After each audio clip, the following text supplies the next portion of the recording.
Welcome to Pure Hustle Podcast. I'm Mike. And this is Orlando, and we're on episode 252. Yeah. An update episode.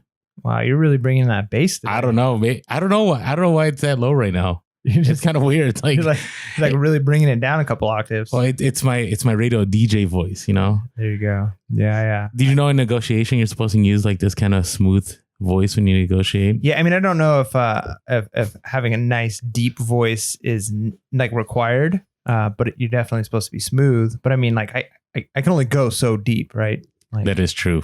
Like, I don't know. My negotiation skills are pretty good, but you know, my voice is only so deep. It's all good. Isn't it the worst though when you hear yourself talking? Oh, trust us. Remember the podcast? Like, I remember when again, we have these 2 episodes that no one will ever hear. But listening to those, and they were rough, like awkward pause, didn't know, like a lot of ums, a lot of likes, which we still have some of those. And some of you comment, we hear you. But yeah, it's kind of rough. And watching yourself on video is even rougher. I don't know. I don't mind seeing myself on video, but it's the voice, right? Because, you know, the way you hear yourself is different than, like, I already, like, with the way I hear my own voice, I'm like, man, I wish my voice was deeper. And then I hear it, like, on audio, which is like my real voice. And I'm like, ooh, it's even higher pitched than I thought. Oh, man. That's the worst. Well, hey. Well, this will be an Orlando deep voice episode. Go. Maybe we can do some harmony on this episode if we play it right. All right. Hey, before we move on, I want to say thank you to all of you that continue to support us. I haven't shared this with Mike, but I think we are going to be doing a Zoom call on Monday. Possibly. Yeah. Possibly. So the reason we've been holding back is Mike and his wife are about to give birth, or his wife is about to give birth here soon. And so we've been pushing it back because on the way. We didn't want to schedule it and then have to cancel, but we did promise in July. So we're going to push for Monday. But if baby's on the way, you know why we have to push it back, but we'll definitely make it happen. Appreciate all of you that have signed up for us or signed up with us at buymeacoffee.com/purehustle. That's buymeacoffee.com/purehustle. There's a link below, or you can just go to the website here that you see on the bar to go and sign up. You can just say, hey, thank you for this episode. Here's a couple cups of coffee, or you can sign up for a yearly membership or a monthly membership. Whichever way definitely helps us keep the lights on, helps us stay motivated, right? Because when people put money to something, right, it means that's important to them. It matters to them. So we really appreciate that. Appreciate all of you, whether it's been a one-time gift or whether it's been an ongoing monthly or yearly membership. Really appreciate it. Again, that's buymeacoffee.com/purehustle. Yeah, and if you are a member to that, you will be invited to our.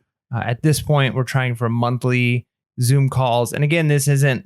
We've had some people like, you guys are liars. You said no, you weren't going to charge for content. Well, we're not charging for content. This is just an opportunity to, meet with those of you who are, willing to support us. And so it's not like extra content. It's just a good way to get together and hang out. So sweet. What do we, today's an update episode, right? Yes. I love update episodes. So why don't I start with you? Cause I don't know, maybe I should start. So it's been a kind of week for me. Been a week. Has it been like that for you too? No, I mean, reselling wise, it's been different. I feel like I'm in like phases, right? Okay. Reselling goes in phases. So yeah, it's been an interesting phase as far as that goes. But what's going on with you? Are you not getting the sales you were hoping for? Well, are you not listing? Are you not sourcing? What's happening right now? So no. I'm not sure what is happening. It's been kind of strange. So I'm still a big believer that summer slowdown is a myth, but I will say it's being challenged a little bit right now. I had some days. Every day I had sales, but low sales on some of these. It felt. You would go all day and you hear it cha-ching, and you know how it is when you don't have a sale for a long time and you get a ching, you're like, yes, right? But and then it's an $8 sale. Well, and that's the thing right now. I have not sold anything that's been above $100 probably in a week. Usually I have multiple over 100, some 200, sometimes a $500 sale. But this has all been like, I don't know if it's bread and butter. I would say it's been like parquet. You know what parquet is? The fake butter. Do you remember that? Oh, you're too young. Yeah. Is it like I can't believe it's not butter? Kind of deal. I think it was. Yeah, I think it's like that. Or maybe it was butter. I don't know. Anyways. Margarine. It was like this talking lid that would be like parquet. All right. Anyways, if you remember that, let us know in the comments. But it's just been just $20 sale, $40 sale, $50 sale. Sometimes it's an $80 sale. And so I'm like, ouch, like this hurts. Because, when things are slow, it's always nice when you get that nice big sale, because you're like, all right, it's going to make up for all the bad sales. But it's been in waves. And I could be dead wrong, but I do believe that eBay is doing some kind of maintenance during this time, because I'll have a lot of unpaid buyers. And then within a half hour, all those unpaid buyers have paid. And I'm like, what? Like, did they all just call each other and say, hey, I think it's about time to pay? Or did eBay send a message all at the same time? Yeah. Like, I'm not sure what transpired, but what I do know is that sales will pick up again, that, we're going to be entering Q4 here pretty soon, and sales are just going to rebound. It's just part of it. But as a full-time seller, it's kind of tough. Oh, look, I just got a sale while we were speaking. I just sold a pair of Doc Martens. Is it $100 sale? No, it's $50. Yeah, that sounds so. But I'll take it. But why did I get that weird messaging sound? Why didn't I get the cha-ching? Yeah, who knows? Maybe they're doing an update. That was weird. All right, so it's okay though. I want to encourage everyone that there are, even if you're a full-time seller, you will have those days where it's just blah, which is weird when it happens, because I'm getting closer to 3K listings. I'm consistently listing every single day. There's not been a day that I've not listed, but still things will slow down, but they do pick up and things will catch up, and eventually you'll be there. And don't look at, for me, I don't look at my daily. I look at my weekly. I used to look at the daily. Now I still do. I go, I only need like another $100 in sales and I'm good for the day. But usually it's the week. Now, if the week is down, then what I end up doing is I just go all in for like 2-3 days, and I spend a day just sourcing all day. If I don't, I have a bunch of stuff, but you know how it is. Sometimes you got to get out there. And then the next day I just list and eventually it rebounds. So that's just the way it goes. So I think on top of the reasons why I haven't had a lot of sales, I had a lot of returns again. And I find that when you have a lot of returns, it slows down your sales. Like I'm not sure, but they've been dumb returns. Like one was, there's a pair of shoes. They're new with tag that show that they were worn. The guy gets them and goes, hey, the front of these shoes are smashed. I'm like, okay. Like I'm looking at this. I'm like, well, first of all, they're not steel toe, so they're not like destroyed. They got pressed during the shipping or something. I had another return. I had a bunch of did not fit. And those are I'm not a fan of those, but it's okay. So I think a lot of returns hurt that. So what did I do? How did I cure myself? I went and spent more money. So I went and did some retail arbitrage. Now the question is, did you spend more money for the dopamine hit, like the excitement of spending money, or did you spend more money because you think that that's going to bring in more sales? Both. Because I'm getting ready for Q4, right? And so I picked up a bunch of toys. I dropped a good amount of money, and so I just wanted to feel like I was making progress. And should I have been listing more? Probably, but I needed to get out of that funk because it was driving me crazy. So I did, and things are rebounding again, and it's good, but it is what it is. So that's reselling life. Got to keep it real. All right. What's going on with you?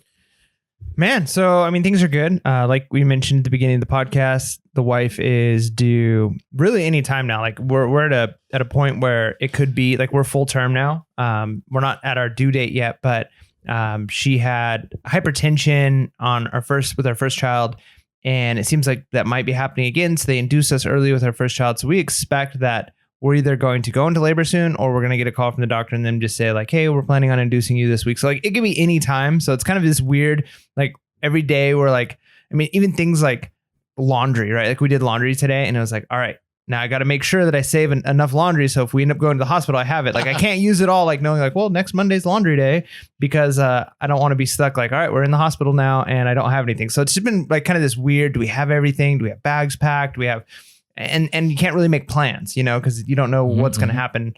So it's been interesting, but we're really excited about that. We're not 100%, even things like the store, we moved it to 3 business days handling time, because we would hate for a sale to come through and then, we're in labor and we're going to the hospital, and we're hoping that we will be out of the hospital, or at least I can leave and then ship and then come back. But if we're on next day business, like that's not going to work, right? Mm-hmm. Like if we're in the hospital, so trying to think about how that's going to work with the business. And so just moving everything to 3-day business, I think helps, probably slows down our sales a little bit, but we notice it doesn't make as big of an impact as we would think. Like there's definitely a dip in sales, but not as much as you might imagine or expect. Especially then when things go out the same day, you know, when you have 3-day, it makes people happy because they're like, oh, it got there even earlier. And you get those feedback that's like fast shipping earlier than expected. Yep. Yeah. So it ends up, you know, potentially working out in our favor. But even things like, do we send out offers right now? Should we be, you know, because like, it's like we don't want to all of a sudden have a whole bunch of sales. Even listings, like we're at a place where I was like, all right, we could probably list like 100 items in the next couple of weeks. It's like, if we list a bunch of stuff right now, we're going to really trigger that algorithm. And the next thing you know, we're going to be in the hospital and getting all these sales and then having to deal with that, like coming home and a newborn. And so we're just in this weird, you know, phase with that right now. And then other things with the business. So like my wife has an old Mac, and it's kind of a long story, but she used to work for, she was like a contractor for another company, and she bought the Mac, but like the company set it up for her. And so, cause they added all this software and stuff on it for her. And so when she left that company, she like was no longer a contractor for them. It's obviously her computer. She bought it, but I had to like delete their software off and I had to like reset it. But like they were the admin on the computer. And so since then, the computer has been running at like partial capacity. It's just been really funky because we didn't want to delete all of her stuff, but we also didn't want to delete, you know, just factory reset it because they put software on there like Microsoft Word and stuff like that, that we're like, you know, we want to keep this stuff if possible. So we're at a point now where like her computer is just, it's trash. And that's what we use for eBay. And I have a nice computer, but I'm often using it for work and I'm traveling. I use it for the podcast. So it's not reliable that it's going to be there for her. So we're trying to decide, what do we do? So I spent a little bit of time today getting all of the pictures and stuff that's important off of her computer. And then we're just going to factory reset it, just say, oh, well, we'll lose whatever software that she earned as a contractor. And then I think I'm going to buy like a solid state hard drive to put in there. Because we're trying to be frugal, right? Like part of because we were even saying like, I could buy a new computer. I could buy an old refurbished PC off of eBay for $300 and it's going to be like a pretty good computer. And it's usually good buys off of eBay. Oh, yeah. Like I know a lot of people that buy off eBay. Yeah, if you buy a refurbished, you can get, especially if you know what you're looking for. If you're like, you know, all I care about is it needs to have 8 gigs of RAM. It needs to have, you know, an i7 processor. And I would like a solid state hard drive. Like you can get some killer deals, right? So I was looking at that, but it's like, you know what? The business, we've been spending so much. We just bought a generator for our shed because we need to put an air conditioning unit in there. So like we've been spending a lot of money in our business account. So it's like we don't really want to afford, or we could afford, but we don't want to pay for a new computer for the business. So yeah, I think it's going to end up costing us like $50 for the new solid state hard drive for her laptop. And then again, these are all things we get to write off, right? So I'm going to get to write off the cost of anything that we get for her laptop. I'm going to get to write off the generator for the shed, the AC unit for the shed itself, right? So, but we're also trying to be wise, right? It's not just like, let's go and spend a ton of money because we want to have the capital available for buying inventory. So, but that's great thinking about write-offs, right? Yeah. Like sometimes people miss that. I was watching, I was on TikTok the other day and there's this kid, he's like a teenager. I think it's like teen executive or something. He's like, I just put furniture in my room for $500. This is how I did it. And he's like, this kid's like 14 or 15. And he's like, so I'm going to use this table for my business. I'm going to be able to ride this off. And I'm going to use this couch for this. And I'll ride this off. And I'm like, smart kid. Right. But that's the thing. Like I've seen a lot of people lately comment, like when you work a 9 to 5, there's no way you can't get around, like, you know, I'm not get around taxes, but you know what I mean? Like you can't deduct a lot of things, but when you're an entrepreneur or when you have a side hustle, there's a lot of opportunity there. Yeah, no, I mean, it definitely helps out a ton. And then just, you know, I think the reason I tell this story about the PC is like, I think either one, most of our listeners can relate to it in the sense of we've talked about how reselling indirectly changes you. You know, you think differently about purchases. Yeah. Some people go out and they spend $3,000 for a new MacBook Pro, or you can spend $300 and get a refurbished PC that's got pretty similar specs off of eBay. Or if you already have something that works, you can factory reset it, replace a couple of components for $50, $60. And now you've got, you know, your business is running smoothly. And it's one of those things too, where she's like, oh, I don't want to spend the money. But then you do that cost benefit analysis of, I just watched her today. She pulled an item. She tried to ship it. And she spent probably 45 minutes trying to get the internet to connect off of her hotspot. And then the computer kept shutting down and having all these issues. And it was like, you spent 45 minutes to ship a hat. You know, like that's not worth it. Like I'd rather spend, it'd be worth spending $300 for another computer, because if this happens a couple times a week, like we're losing money. Yeah, you'll make that money back. Yeah, we'll make the money back. Yeah. So if you're out there and you're listening, so you either relate to this and you know what that's like, or maybe you haven't like had that mind shift change yet of how can I do something to make my business more efficient, but how can I do it at a cheaper cost? Can I buy, even when I was looking at, and I tried doing the scanning books, right? I bought a scanner, like one of the top of the line scanners people are using, but I bought it used off of eBay, refurbished, right? So I spent half the amount. So whatever it is for your business, you can often find coupons, discounts, deals, or refurbish and buy used or do it yourself. And you're going to end up coming out ahead. And this is what being business minded is about, right? You got to do the cost benefit analysis. Is it going to take more time than you're going to save? Or can you save some money and time? And you're really weighing those things out, and you're not just being a typical consumer that's like, what are all the bells and whistles? I'll just put it on credit unless there's a reason, right? Like we did with our shed, which financing it actually helped us out in the long run. So you just got to be wise in your business and, thinking of things like that. Like, so selling right now, because we're potentially going to be going into labor soon, has been kind of dipped because we got the longer time. We haven't been listing as much, but we're still doing reselling stuff, right? We're working on our computer. I'm going to be installing the air conditioning unit. We got a new generator for the shed. So all of these things that we're doing, like it moves us in the right direction. Even, so I was at a garage sale, and you know how like a while back I was talking like things that I'm looking for, and I'm like, oh, it'd be really cool to find something like this.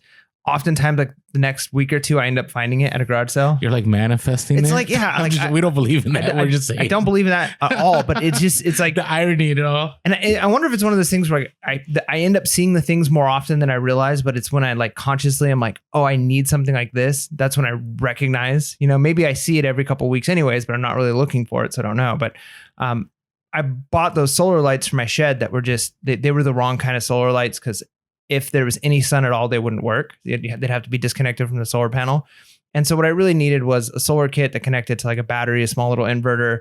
And I was at a garage sale, and just randomly at this garage sale, this person had an unopened, brand new. I saw that. Did you? And I didn't pick it up because I'm like, I'm pretty sure there's not much value in that. Were you out early? Because I was early. I was like one of the first people at this garage sale. Okay, maybe it was another garage sale that had a solar panel. Maybe. I don't know. Well, it could have been the solar panel. There was two solar panels. So there's two solar panels there. One of them was in a box. The one I got wasn't in a box, but it was packaged. Yeah, the one I saw was in a box. Yeah, so it might have been the same place. But this was super cool because it's a kit. So it's got the panel, and then it has a battery, a small little 12 volt, tiny little 14 amp battery.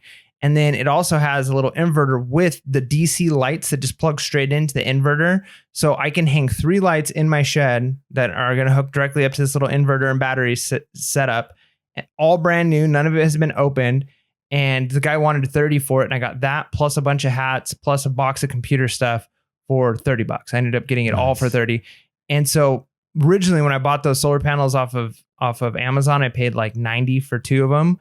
And now I got this kit for 30. Nice. Yeah. So it's just pretty cool. Like I needed to do something on my shed. I'm out sourcing. I find the thing that I'm looking for. Right. So sometimes when you're sourcing, you're helping your business, even if you're not, buying inventory. I mean, I've bought scales, I've bought different like shipping stuff that I've utilized, and now I've bought solar lights outsourcing. And so business is booming, even if it's not necessarily you're technically like making money by saving money. Right. So all right. Well, let's get into some random stories here. So, yeah, I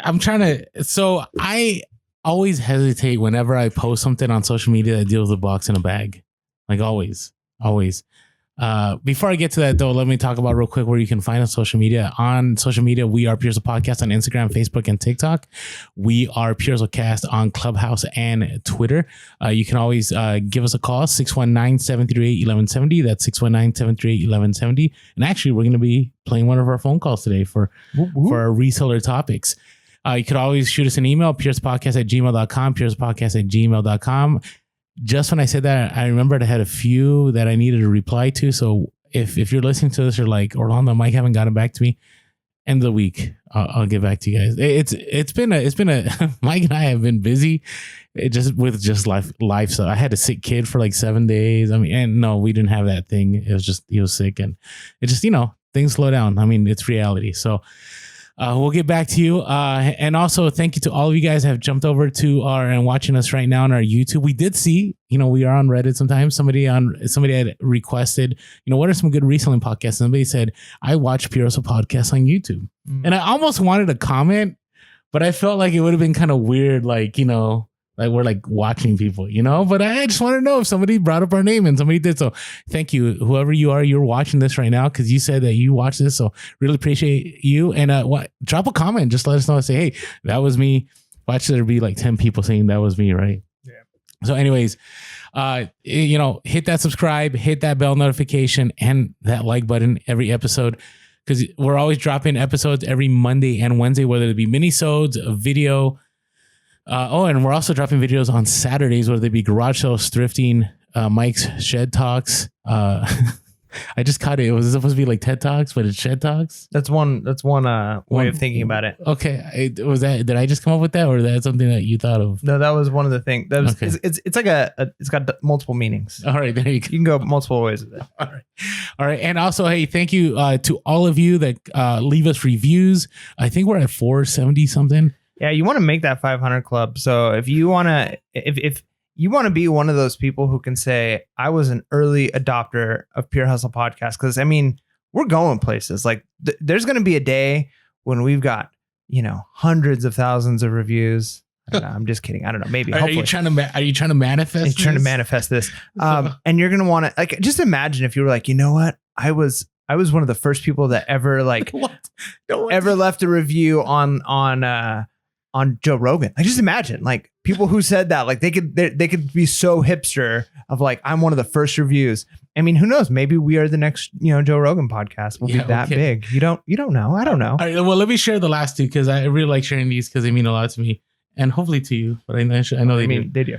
All right. So this is from Bag Lady GB. Said, one of my favorite reselling podcasts. I enjoy listening while in the car and when I'm outsourcing.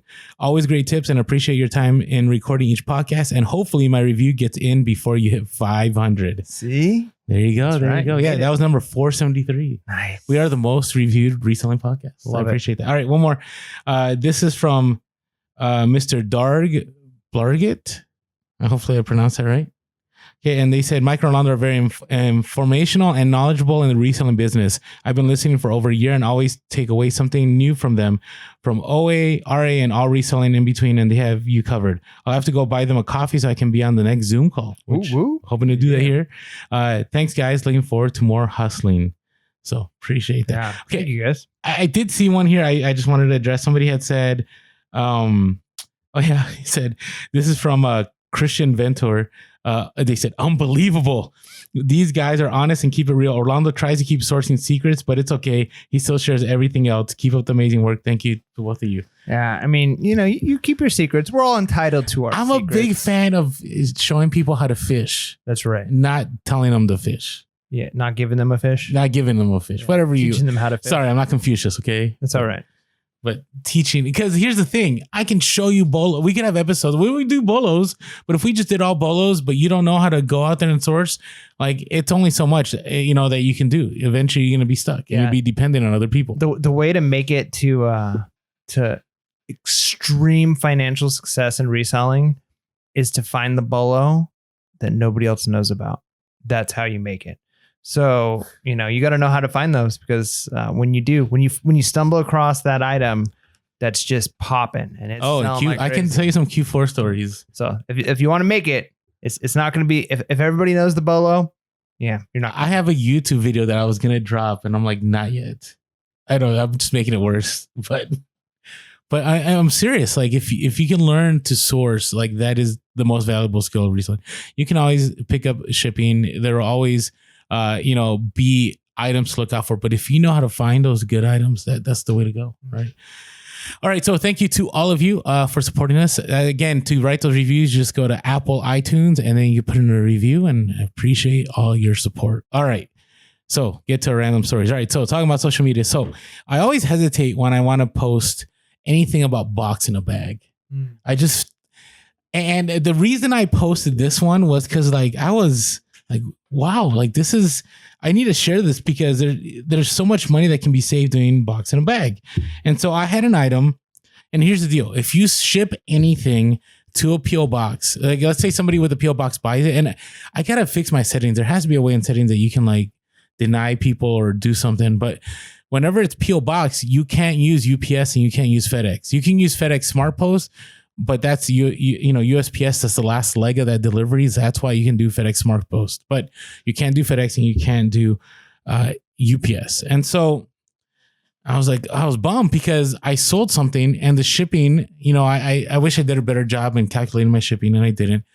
But the change was so drastic. So box in a bag means, okay, so I'm just going to give you the raw interpretation, and people have all kinds of ways of looking at it. If you go to our Instagram post, there's I'm not saying it got controversial, but you know, it got interesting. And so, what it means is basically you put a box in an envelope and you tape it, and it has to be less than 18 inches on each side, right? And if you want to know more of what this means, you go to Pirate Ship, pirateship.com, and they have a whole thing that discuss it. But even in their language, I don't find that it's very direct. So anyways, I sold an item, and it was gonna cost me $67 to ship. $67. And doing box in a bag, I got it to ship for $13. So that was major savings. Now, the item was a larger box, so I got creative and I created an envelope that would work. Right now, what that means is it still has to be an envelope. Okay, it can't be just, you know, you gift wrapping something and then shipping it out. It actually has to be something legitimate. So I did all that, but then, you know, I posted on Instagram, and so the dimensions were this is where things are gonna get catchy. It was 1714 by 13, so all under 18 inches, right? So when you do box in a bag, you only give the length and width, you don't give the height. So it was the 17 and 14, and sure enough, my price dropped. So all kinds of, I mean, people came out of the work, and people I respect, by the way. So if you go on there, you see some of the people on there, there should be people that you should follow that know what they're talking about, and they're like, Orlando, like a lot of people game the system. Basically people were telling me I was gaming the system, right? And so I was like, I don't know. I mean, I've done this for so long, and so a lot of people are like, well, eventually it's going to catch up to you. And some people have reported that they actually have done box in a bag, and they've had the post office send it back to them because it was incorrect.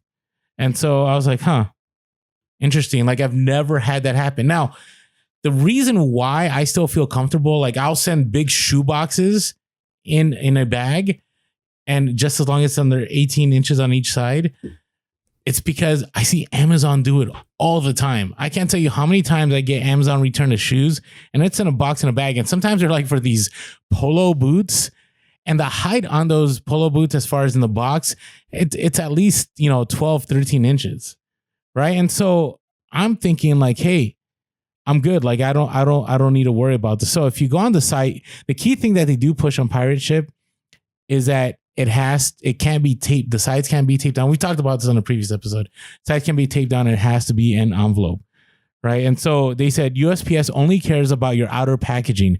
So if there's a box inside your poly mailer or envelope, that's no problem. See, that's where I lean. Right. But you can't shrink wrap. Okay.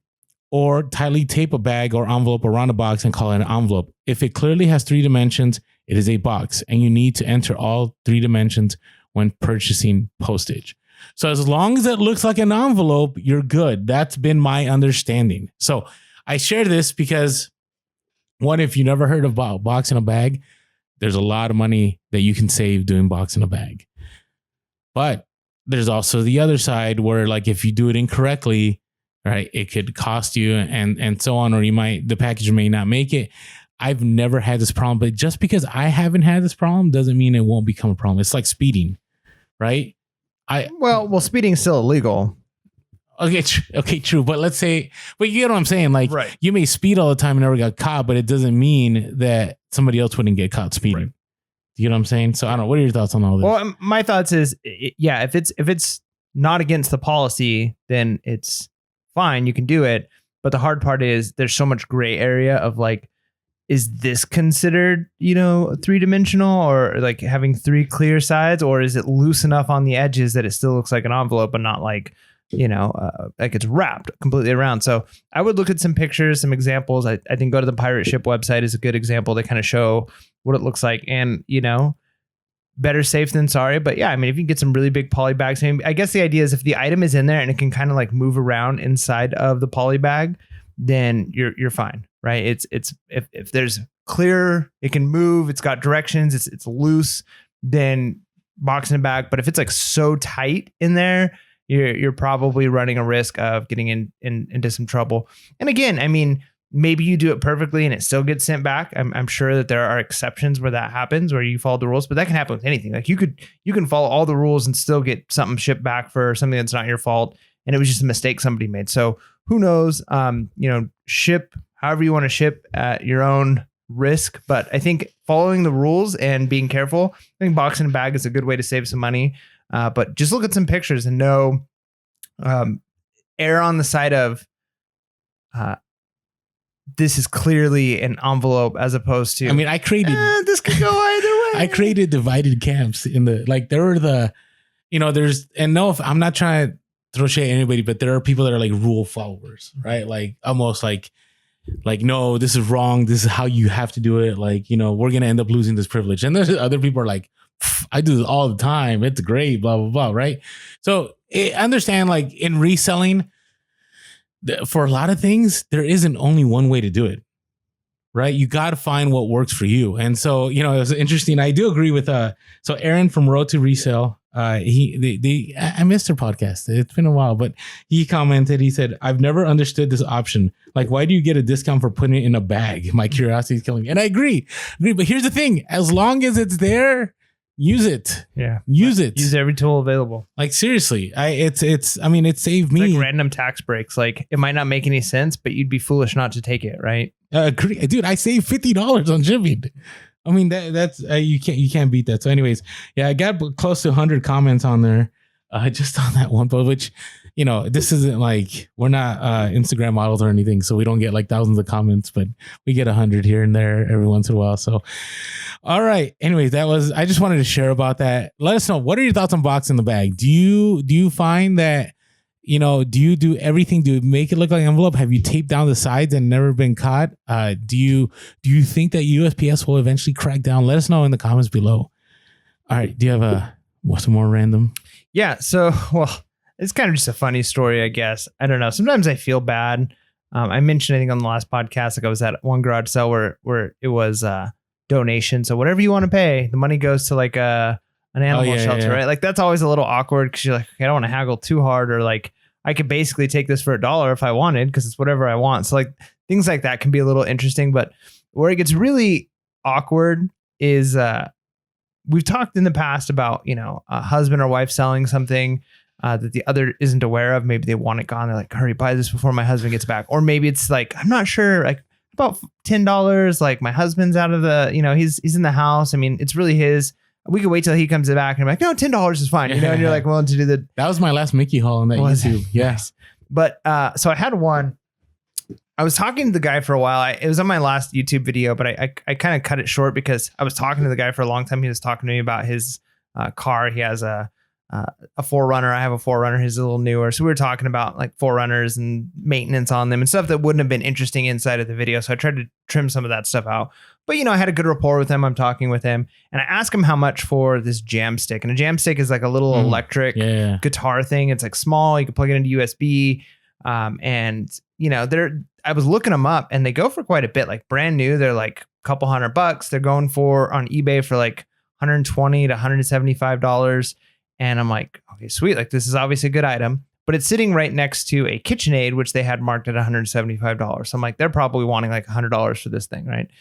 So I asked him, I said, how much do you want for this? And he's like, $10. And I'm like, all right. I'm like, sweet. That's like a good deal. I definitely am going to buy this for $10.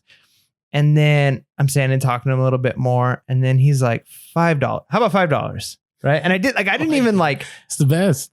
And I was pretty clear. I'm still holding it. Like I didn't say like, I don't know, $10. I wasn't even pushing that hard. I just didn't like jump and say like, done, here's your money, right? Like I just kind of did the quiet thing.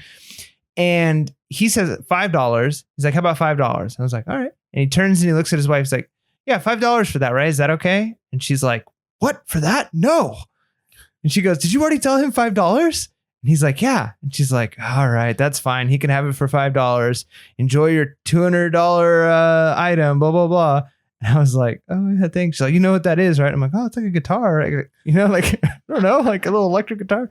And she's like, yeah, those are really expensive, but you can have it for $5. It's fine. And he kept telling, like, you could tell he was like, I'm sorry. And she's like, no, it's fine. So I'm not going to at this point be like, you know what? No, some marital strife. Let me give you $100. You know what I mean? Like if either one of them would have said, you know what? We don't want to sell it for that price. I would have been like, you told me $5. I wouldn't have done that. Like I would have been like, that's fine.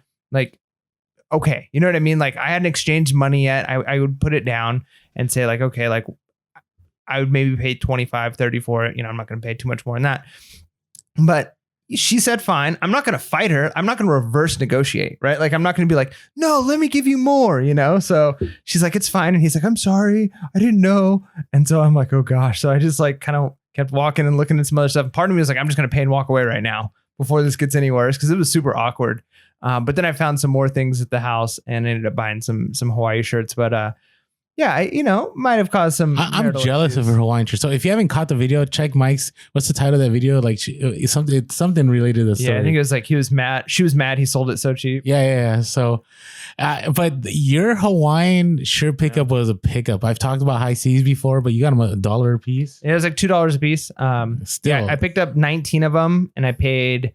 It was going to be 50, but it was actually 48 because I only had $53. So I got the jam stick and 19 high seas shirts for $53 because that was literally every penny I had in my wallet. Like it was the last garage sale of the day, and I was like, oh, "This is all I have. Will you take this?" Like, I wonder if people believe you because I've had that happen before, and I'm being sincere. And I wonder if they go, "No, he probably has a couple 20s in his pocket." But you do keep extra money though, like don't you? No, like, I do. I have money in different compartments, like one pocket, another pocket, another. So you pocket. say this is all I have, but I don't know. But I don't lie. I just if they want to assume that, they can assume that because I've done it before. I pulled it out and it's like $300 in bills, and like I'm like, yeah, people don't even know I have that much when I go to garage sales. But yeah, no, I tell the truth. Yeah, but it really was all I had, and yeah, he took it. So it was good, So hopefully they're all right. I mean, they seem to be fine, like financially. They were selling a lot of things for pretty cheap. So it was a really nice house. They're I don't think they're struggling over the fact that they probably lost. They could have probably made an extra $30 or $40 on this item at the garage sale. They're probably fine. So it's okay. All right, there you go.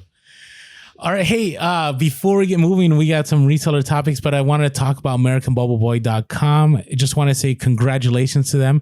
They have 10,000 active customers at the moment. And so I know that Pure Hustle Podcast listeners have been part of the reason for that. So we want to just say thank you to all of you for supporting AmericanBubbleBoy.com and supporting Pure Hustle Podcast. We have a great relationship with Joel and the team over there. Just good people. you know, when you're friends in real life, when you can like text each other on a normal phone. Mm-hmm. So, we've talked over the phone, and they are a legit business. Great deal for the bubble wrap. You check it out. I'm always a fan of the 4-foot roll. That's I forget how many square feet. Is it like 750 square feet or something? For $39.99. It's such a deal. I order it all the time. I like the 2-foot roll. You get the same number of square footage, but smaller. So depending on what you're shipping, there's tons of options. They've got a lot of different. Yeah, I have larger items, and I don't like having to I just like having to roll it over and over. Yeah, one time. So check them out. AmericanBubbleBoy.com. Link is below. They have next day, 2-day local pickup, all free shipping. So check them out, AmericanBubbleBoy.com. All right. You know what? Before we do reseller topics, though, I wanted to, we got mail. We need a mail. Didn't we have a mail sound that one time? Yeah, I don't have it downloaded though. Okay, sorry. So I brought this up to Mike like right before we recorded the podcast. It was like the Blues Clues we ended up getting a copyright strike on that, or not a strike. Did we but a really? warning. Yeah, it was like a warning. Okay, so we won't use that again. But hey, so I can do it with my mouth. Here's the mail, it never fails. It makes me want to wag my tail. Okay, all right, we're good. All right, so hey, we'll put our address below. We're not looking for handouts, but I know people all the time want to say, hey, we want to say thank you, or here's something we want to send you, and we've never had any problems. So we're always open to checking out what people send us. So this came from one of our awesome listeners who serves for our country, and so thank you so much. I really appreciate your service. And so on, I just had their Instagram handle. So this is Pang. They are on social media on Instagram. They are Gentleman 562, Gentleman 562. It is a private account, so there you can see. Maybe he didn't want that shirt. No, I'm sure he was fine with it. He didn't say no. I told him I was sharing the podcast. So Pang wrote us this nice letter and sends us an awesome gift. So he said, "Dear Pure Podcast, first of all, I want to thank you guys for your service and everything that you do for the reseller community. I first discovered you guys while being deployed in Germany. I've listened to your podcast from beginning to end, episode to episodes multiple times." Wow. Well, appreciate that. Yeah. I used to follow you guys religiously, especially during Q4. I wish I was more active and involved, but my military lifestyle prevents me from doing so, which is, we're just grateful. Yeah. Thank you. Thank you. I want to give you guys this as a gift to show you my appreciation. This is a military challenge coin. It is a medallion with the unit emblem. It is commonly used as a form of recognition to recognize accomplishments and boost morale. Thank you guys, and I'll continue to follow and listen to your future podcast. I'm putting my house up for sale, and I'm moving back to California to be closer to my family. Hey, maybe we'll run into each other. I hope eventually I will make it to one of your meetups, which, hopefully soon. As soon as I started thinking about a meetup, things happen. Yep. I'm still waiting for the mixtape to drop. LOL. Now that's a true listener. If you've caught our reseller rap, that's right, on YouTube, you should. Hey, we got over 1,000 views on it. Check it out. Mike and I do plan on doing a remix. We making just money every day. All the toys selling on FBA. All right. So that was a good time. So anyways, so this is from Pang. So military challenge coin.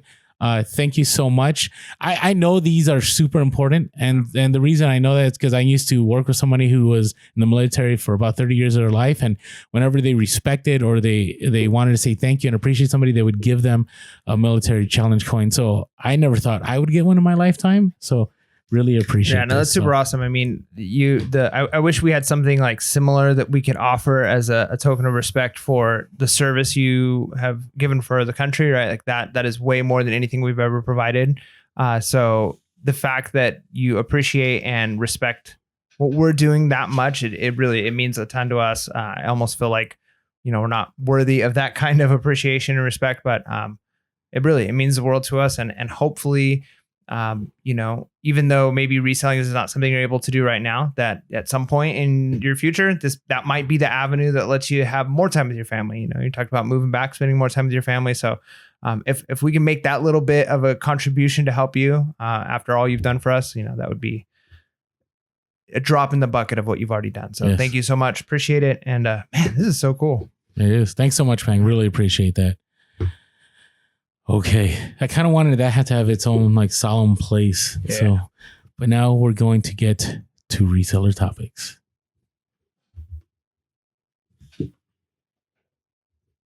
If I get the how many of you guys enjoyed that dead air just now? That's like that rarely happens on the podcast. Okay, so you know what, the sound effect isn't working. Dun, dun, dun, dun. Yeah. So breaking news: the sound effects are going down because, as we all know, things are terrible all over the place, and problems are happening in the world around us. But what's not a problem is reselling.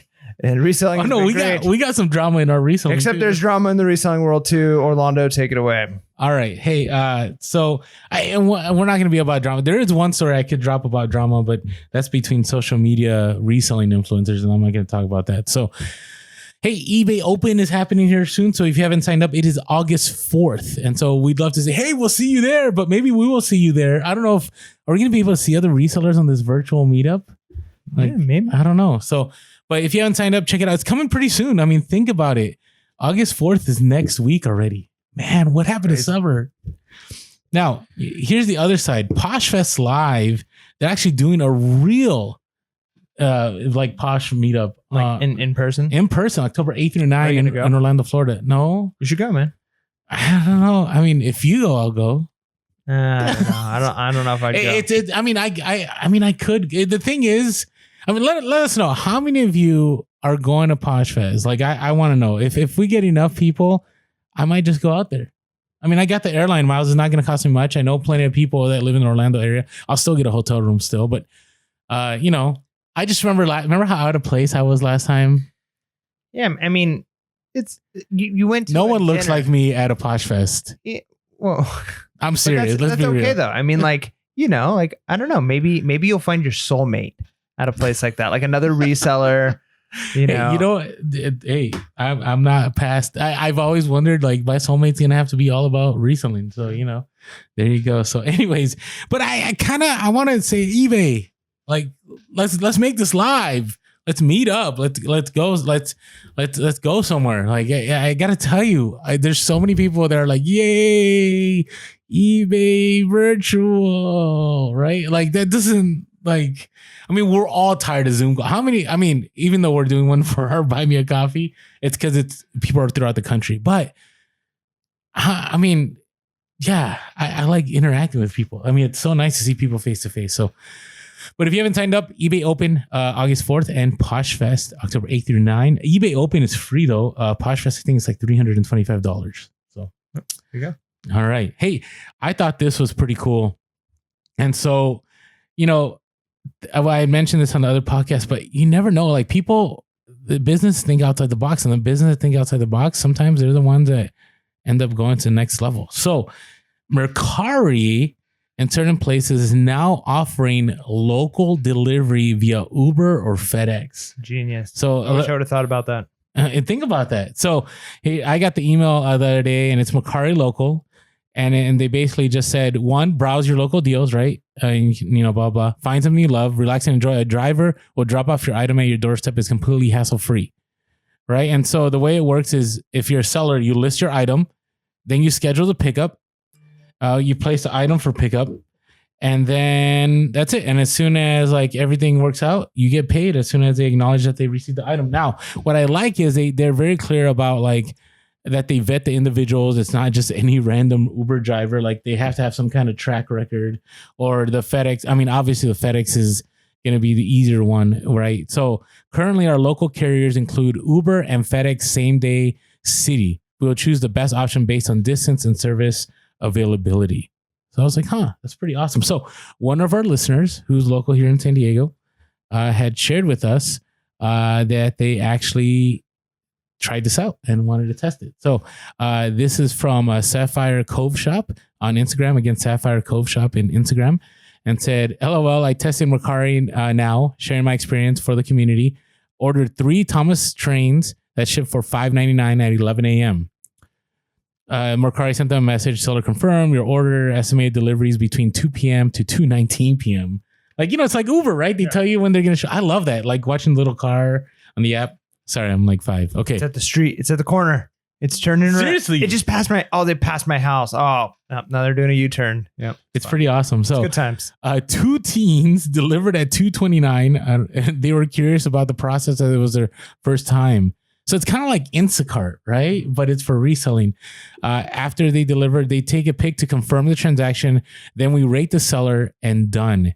This stuff is great to get rid of heavier, bulky kids' toys or home decor.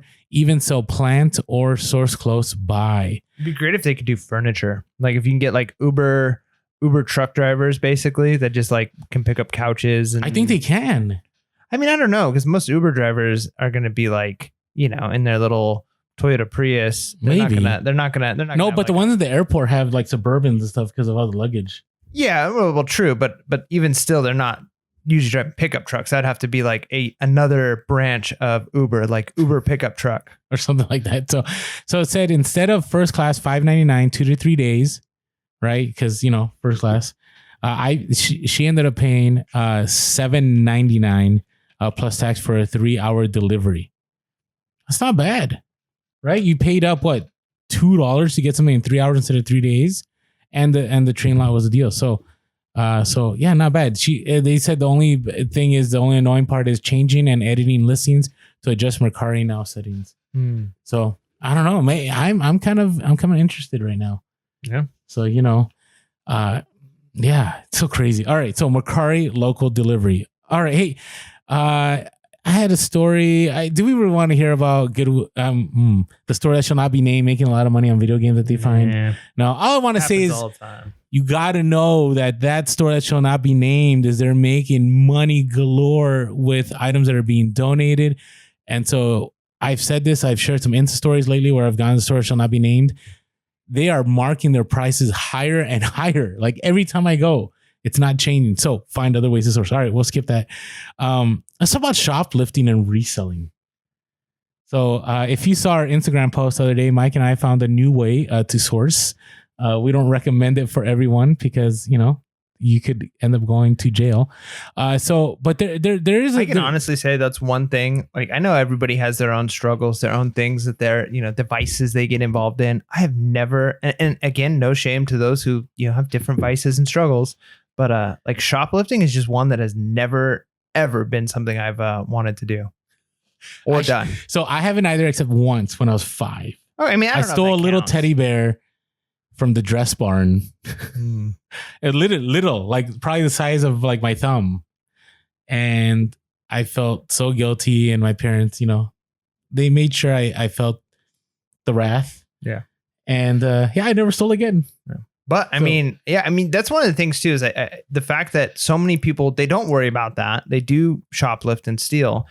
And if they're buying, just walking into a store, taking the things that you would pay for and try and list and ship, and they're selling it for less, they're undercutting you because they stole it, right? Like, that's competition that you can't compete with. Agreed. And that's why I wanted to bring this up, because see, I used to work as loss prevention, assets protection, whatever you want. I did it for about 5 years back in my late teens, early 20s.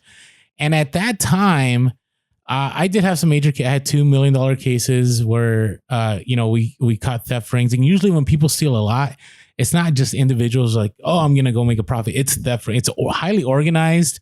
People go in. We used to have things called grab and go. I think it was called, I forget what it was called, but it's basically like people come in and they'll just take the entire rack and they'll dive into vans and they'll steal like several $1,000s at a time. Or you had the other famous ones. I remember when I worked for Target, was people would take totes, fill up the totes, close them, and go out the store and carts full of stuff. But at that time, so we're having an issue in California because at that time, anything above $399 was a felony. Right. So, I mean, how much are you going to steal for $3.99? Right. I mean, you can still steal a good amount of stuff, but it's kind of hard. Right. So now in California, based on our laws, it's now, I think it's under $950 is just considered a misdemeanor, basically like a traffic ticket. Wait, no. I think depending on what city you're in, if it's under 900, it's an infraction. It's not a misdemeanor. Yeah. It's just like a traffic ticket. Yeah. So if that's an infraction, that's less than a misdemeanor. And so in California, we're having a major problem with shoplifting. And here's crazy. I would never want to work in San Francisco again. That's where I grew up. They literally are just like, you watch the videos and you can see like people are going in, they're taking stuff and they're walking out and nobody's doing anything. So it's like, what are you going to do? Like, so with the masks, right? Because everybody's wearing a mask. Like, when I was watching people on camera, somebody came in with a mask. I mean, I would obviously watch them, right? But now everybody's wearing a mask. And literally, if you haven't watched these, they're pretty sad to watch. It's trash bag full. And it's not like they're in a hurry. They're just like, oh, I want this, and they just walk out, right? And so, I mean, stores are closing. Like there are several that are like, we just can't operate in this area. No, in San Francisco, Targets, I know they've limited their hours. They've closed earlier. Walgreens has pulled a bunch of their stores from the city. And this is a rampant problem. And I think it's probably a sign of a bad economy too. But it's also, bad legislation. And we're not trying to get political or any of that. I'm just being real here. So the reason I say this is because when I worked for Target and Marshall Fields and all these different stores, I don't think Marshall Fields even exists anymore. Marshall Fields was like the high-end luxury, like Nordstrom of the Target company, which was Dayton Hudson. So anyways, man, those were the good old days. I miss those days. So at that time, I remember one of the rings, they're huge. Like they would go in and they would steal. Like I remember they stole like a truckload of PS2s from the back at Target. I remember they would steal DVD. Like some people would come in and steal DVDs en masse, and they would just put them in totes and walk out the store. And guess where they would sell them? They would sell them on eBay, right? They would. At that time there wasn't FBA, so there's no Amazon was like in its infant stages. But a lot of stuff gets fenced online, and so. I just want people to be aware. Like sometimes you'll see people at selling stuff at super cheap and you're like, there's no way they're making money on this. It's like impossible. But if you get it for free, you're definitely going to make money on it. And so Home Depot, they've got it.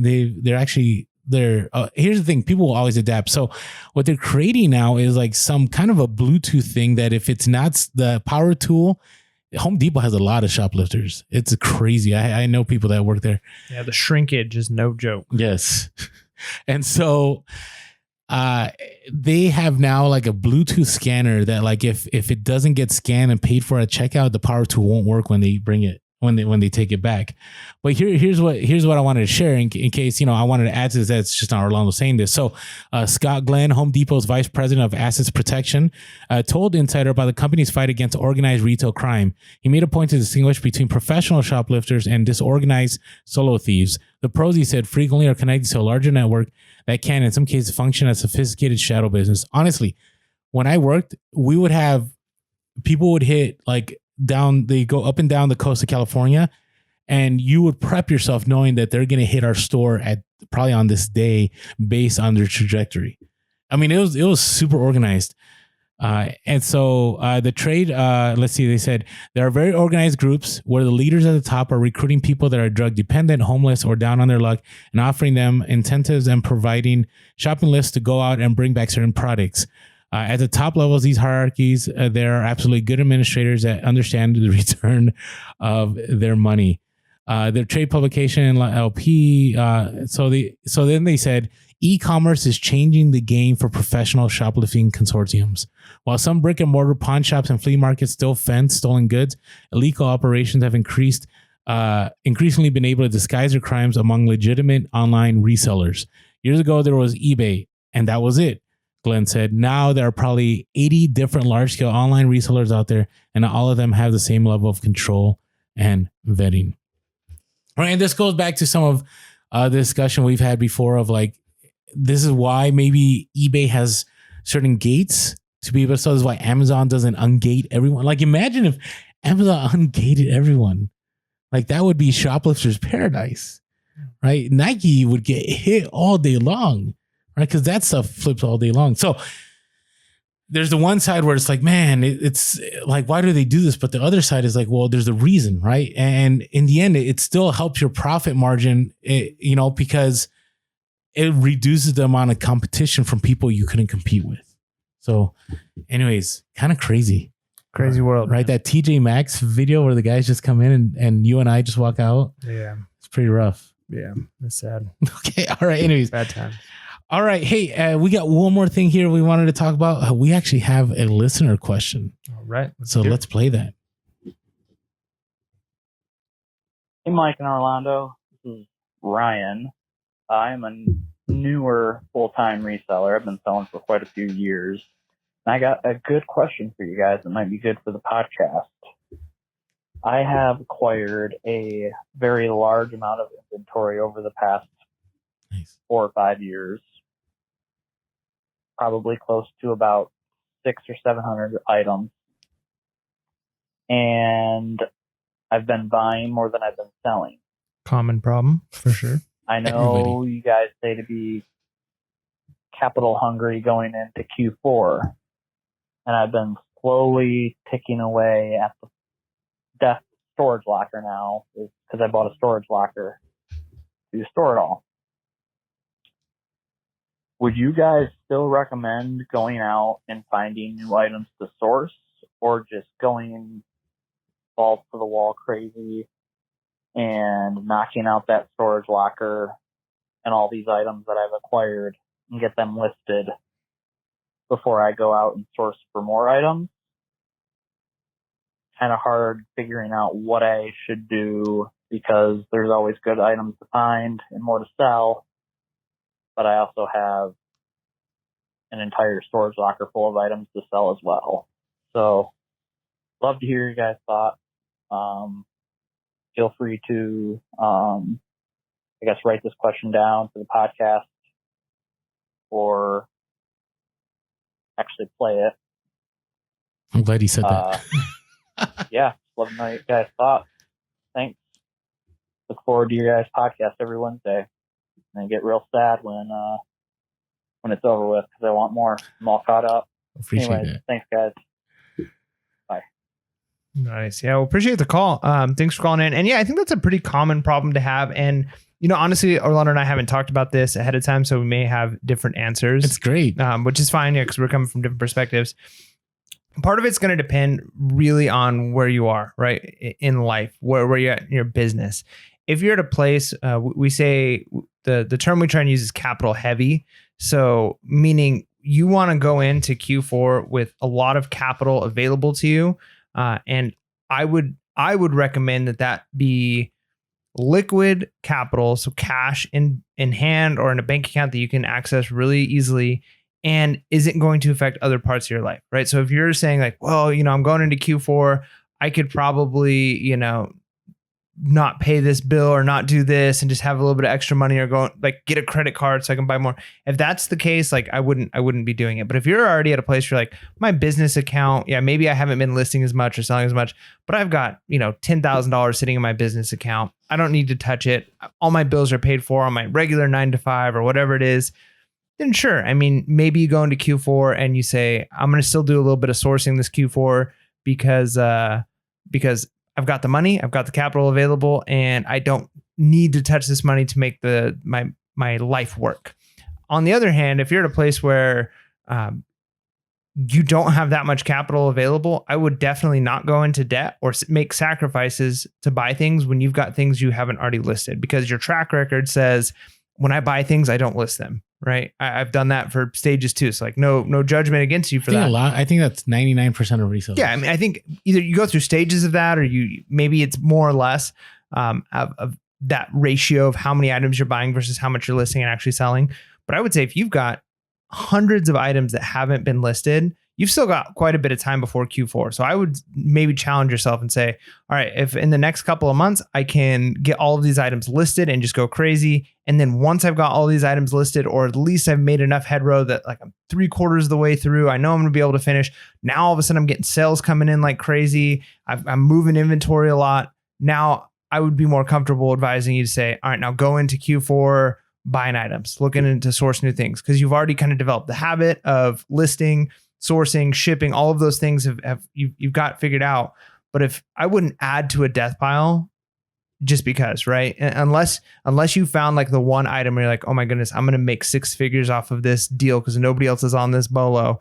But chances are you're not going to find that deal. So my recommendation is use the next couple of months and get listed what you already have, and maybe make a deal with yourself. Say like, I come October, I want to be buying like crazy. I want to be listing so that I can really hit those November, December sales, you know, by the beginning of October. So if I don't have everything, or at least a good portion of the items I have in this storage unit or the storage locker listed, then, well, I guess I don't get to buy things this Q4. And just kind of use that as like your incentive to get the things listed. Because if you're not listing, you're not making money. And yeah, you do not want to go into Q4 with low capital and a lot of inventory that's not listed. That's like a worst case scenario. So I would say, unless you've just got tons of spare capital that you don't have to worry about listing that stuff, then I would say list it. That way you go into Q4 with more capital and more room in your storage locker even. Yeah. So I would say I agree with most of what you said. I think, yeah, the capital is the issue, right? Now, there is a part where, like, let's say you acquired all those items and they're slow sellers. So maybe it's good to list a few at a time and then keep sourcing, and then just as long as you're consistently listing those items. If you go, 6 months and you haven't listed those items, and that's when it becomes a problem, right? But we all have, those things that we know are going to take longer to sell, or maybe they're not as profitable. And so maybe it's not worth it spending the time at that moment to list that item. Because you may be low on capital, But here's what may happen. You may have a bunch of slow selling items and you list them all and you're still going to be slow on capital. I mean, you're going to still be low on capital and you're not going to be making profits and then you're going to be really stuck. Or it may have been better to just list what the most profitable items are there and then do some sourcing and kind of do a mix of both. Because I'm a big believer that, you know, I think you should list everything in a bulk buy pretty much, unless it, because you never know like what's gonna. So I've had a bunch of items I've acquired, and like just recently I had a bunch of Lionel Trains items that they were thrown in with a bunch of stuff that I bought, and I was just like, I never listed them, and I just recently listed them, and I made, you know, a few $100, and so it was worth me listing. But at the time when I was going to list them, they were slow sellers. There wasn't that much profit, so it wasn't worth it to me. So I sold the cream of the crop and I made my profit, and then I just had the other stuff for a rainy day. So that's just the way I see it. Again, also, like you've mentioned before, inventory space is a big deal too. Like, do you have the real estate space to be able just to store things, and then little by little start listing them? But I would say as you get close to Q4, you know, you want to make sure that whatever you're listing is stuff that's going to sell quick enough, or you're going to sell at a discounted rate that'll sell fast enough that you can have enough capital going to Q4. Yeah. And you really only know, if you've been doing it for a long time, 100% what's a slow seller, right? You're not going to know because well, he's been full-time selling for a while, so that's a good sign. Okay. Yeah. I mean, maybe I missed that part. So yeah, if you've been full-time selling for a long time, then you maybe know what's a slow seller. But if you just have tons of inventory, who knows? Like, you might list it and within 24 hours of listing something, that item's selling. Yeah. Right? You don't know, Yeah, but so I don't know. Okay, to say it's in like the first 3 sentences. How long has he been reselling full time? newer full-time reseller. Newer full-time reseller. Okay, so but that means you've been part-time reselling for a while, and you know what I mean. If you've resold for more than 5 years, that's a long time seller. Yeah. I would say, right? So. Anyways, I hope I answered your question. Hope I helped some of you out. Congrats on being a full-time seller. Congrats on getting that inventory. But yes, I repeat, if you think you can make money on some of those right away, I definitely would do that. And then the slower sellers, I put them to the side, and little by little, I would start listing those. So, all right. Are we ready for the segment that a lot of people are waiting for? Yeah, we're always ready. Oh man, you know what? We're just not getting sounds. Yeah, I even fixed it, and it's still having issues. That's okay. It's probably just this app and needs an update or something. But so anyways, what's your bolo? Bolo.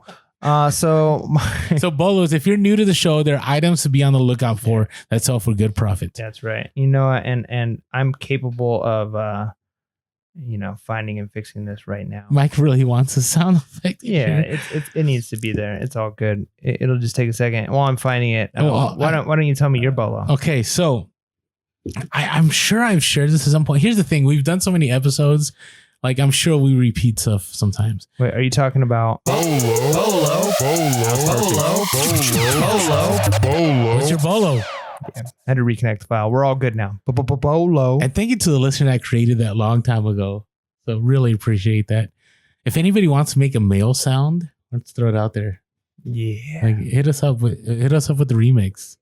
So the one that once we start getting more mail, like if we got mail more frequently, I'd spend the time to make something. It's on us though, because we don't put our address out there. Yeah. If you want to mail us something, let us know. We'll put our address out there, and then no, because a lot of influencers have it. We'll just put it on our YouTube description from now on. Yeah, there we go. So that's an easy fix.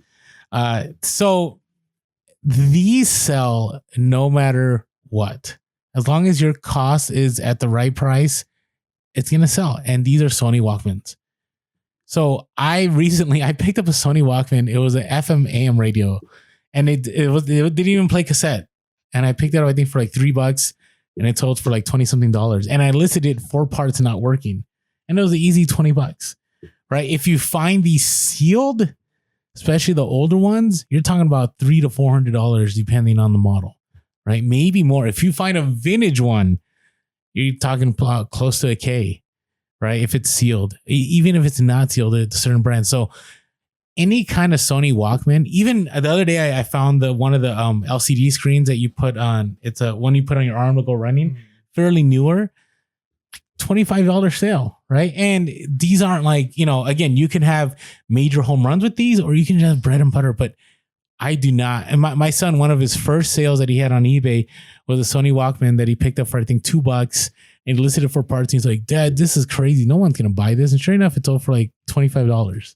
Right. So Sony Walkmans, any model, I would say almost any condition. I mean, I would say it has to look some kind of, aesthetically pleasing way.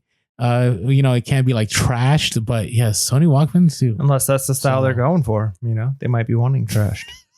A distressed Walkman. looking for one of those vintage distressed Walkmans. All right, what's your bolo? My bolo, and we may have mentioned this just recently. I can't really recall. I know I talked about it with my wife, but we've got the Olympics that have started, and I had a couple of items that were Olympic items. I had one of the very first things that I bought when I was reselling. I remember buying this hat at a thrift store, and it was like Beijing Olympics, and I'm like, oh, this is cool. It's an Olympics hat, and it has literally sat for like 3 years. And a week before the Olympics start, it sells for a good price, right? So Olympics are one of those things that's so seasonal. And here's what one of the things that I think a lot of people might not realize. So when it comes to things like that, like you might think like it's now the Tokyo Olympics. Why would people want like Beijing Olympic stuff? Offices and schools often have like spirit days, right? And I have a feeling that a lot of times these type of things sell for that reason. Maybe. So I imagine that going into this next school year, that the first couple of spirit days that schools have are probably going to be like Olympic themed. So people are going to be, some people just make their own Olympic stuff, but some people want to like have like something that says Olympics on it. And so those types of things sell. So you got to think that offices will often have spirit days, schools will have spirit days. And so when there's something big going on culturally, even old stuff from that, even if it's not like no longer relevant, because like Beijing Olympic gear is not really relevant to this, but people still want something that says Olympics on it, or maybe they just, who knows, but maybe it's just because it's in the news. So people look up Olympics and then it shows up on their suggested buy on Instagram or something because it's a promoted listing. Who knows? I don't know. But if you've got Olympic things, now's the time to raise the prices on them because they're probably going to sell. You might have, I know a lot of times you can get like pretty good brands, but they're like co-branded with like something on it. So it's like, I've got a Patagonia shirt, but it says Olympics. And it's like, all right, well, and then it's also like got a specific name of something on. And so like the value of it a lot of times goes down because it's like very specific that somebody's looking for that jacket, not just a Patagonia jacket. But when the Olympics roll around, all of a sudden the value of that go up. So I would say be on the lookout for Olympic stuff. And if you have Olympic stuff, raise the prices. Yeah, agreed. And it's like with anything, right now there's major moves being made on certain teams, like changing mascots and stuff. And so if you have any of those items, those are probably going to go up in value. So that's an extra bolo up there. So, all right. What are you looking forward to, Mike? Wait, before we move on, you know what I was looking forward to this week? My clean dome. So I just, we have a great relationship with Skull Shaver, and it was time for us to get some refills for our blades. And man, ours lasted for a long time. We use it on the daily. Yeah, no, for sure. Right? Well, here's the nice thing too with their blades. So I've used it and I haven't replaced the head of the blade for, I don't know, it's probably been over a year now, right? Now I have sharpened it, and because they're actual metal blade heads and not like the tinfoil ones, a lot of times when you buy cheaper shavers, you don't realize, but they're like a foil head. Those you have to replace the whole head unit. You cannot sharpen them, but these are like actual metal blades. Like they're nice quality metal blades. And so if you're a DIY person like I am, it's easy. Like you just take a little bit of metal polish on a mirror, like a little hand mirror, and you just literally just rub the things on the top, and you can sharpen the blades yourself. And I've done that a couple times. But yeah, we just got a new unit. And to think that like I've gone over a year and all I've done is sharpen the blades once. Like when I've used other razors and things like that, it's like every couple of weeks you're replacing it, right? And this is different than shaving your face. This is shaving your head. Yeah. Which is a lot more intensive. Yeah, no, for sure. So we love our Skull Shaver. And what I'm looking forward to, since you asked that, is having a new baby here pretty soon. And I know I'm going to be bringing my Skull Shaver to the hospital. So that way, no matter how long I'm there, because the charge on this thing is great, I'm going to have a clean, fresh dome. So when I get those pictures of me holding my new son, it's going to be with like a nice, clean shaved head and not like, like it looks like I have gone days without shaving. And that's all because of Skull Shaver. So if you haven't picked up a Skull Shaver yet and you need one, and let's face it, if you need one, use promo code PEER and it'll let them know that we sent you. You'll get a nice little discount. Helps us out. So promo code PEER. They've got all kinds of products. They've got the Skull Shaver, the Pitbull Platinum. Female products too. Yep. They've got like just regular razors. You can do your legs, your arms, all that kind of stuff. So whatever you're looking for, check out Skull Shaver. Use promo code PEER, and you will get a nice little discount. All right. So what are you looking forward to? Since I talked about what I am looking forward to. So I'm getting closer to getting my 3K listings. About the time that the podcast drops, I'll be close to 2,700. So I'm about 300 away. And so, my hope is by mid-August, I'll be at 3K and I'll be ready for Q4. Also, I keep talking about organizing, but this time I want to have my listing and my shipping station set up. So right now I kind of have a listing area where I have, my 2 photo booths set up, but still it's not pretty. There's stuff everywhere right now. All my totes are organized. All my hat totes are now organized. My garage still needs a little bit of work. And so I'm working on that. But I want to have everything ready to go. Like I want to have an FBA station. So whenever I bring in stuff to ship out FBA, I just, back up my car, drop everything off, label it, box it, ship it, and it's out. So that's what I'm looking forward to doing in this next week. And I'm looking forward to sales picking up. Right now we're in a weird time in the economy, right? In the sense that, transitory inflation, like I don't know, whatever you want to call it, but prices are going up and people are kind of, I feel that, I don't know. I think we're still going to have one of the biggest Q4s ever. It's just going to be about having the right products, but I do feel that people are being more cautious about what they're, I see that as a sign of why a lot of my sales weren't the big dollar sales, because people are kind of just waiting and seeing what's going on, if we do end up having, I don't know if this will happen, but other countries have had lockdowns, that will maybe be a benefit to resellers. I think it will be, but then there's like, is there going to be enough cash going around for people to buy too? So I don't know, how did I go from a high to a low? Anyways. Yeah, man, that was intense. Yeah, that was up and down. But I am looking forward to having everything ready for Q4. All right. With that being said, this is your tagline. You start it. Wait, you didn't? Yeah, I already said what I was looking for. That was yours? New baby. Oh, wow. Okay. Well, I'm looking forward to that too. Yeah. That's going to be awesome. All right. It will be awesome. With that being said, make sure to be real. You're relevant. Happy reselling. Late. Peace.